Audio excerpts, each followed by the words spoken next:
നല്ല ടേസ്റ്റുള്ള ഒരു ചിക്കൻ പെരട്ട് എങ്ങനെയാണ് ഉണ്ടാക്കുന്നതെന്ന് കണ്ടാലോ. ആദ്യം പാൻ ചൂടായതിലേക്ക്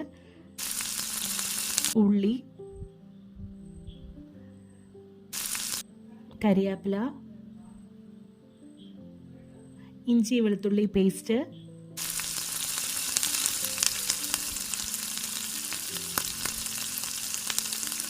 അത് നല്ലതായിട്ട് വഴണ്ട് കഴിയുമ്പോൾ അതിലേക്ക് ഗരം മസാല, മുളക് പൊടി, പിന്നെ അതിൻ്റെ പച്ചമണം മാറുന്നവരെ ഇളക്കി കൊടുക്കുക.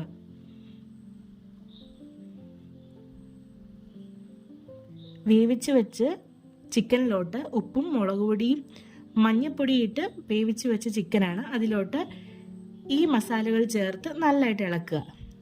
പിന്നെ ഏറ്റവും ഇതിന് ടേസ്റ്റ് കൂട്ടുന്നത് അവസാനം ചേർക്കുന്ന കുരുമുളക് പൊടിയാണ്.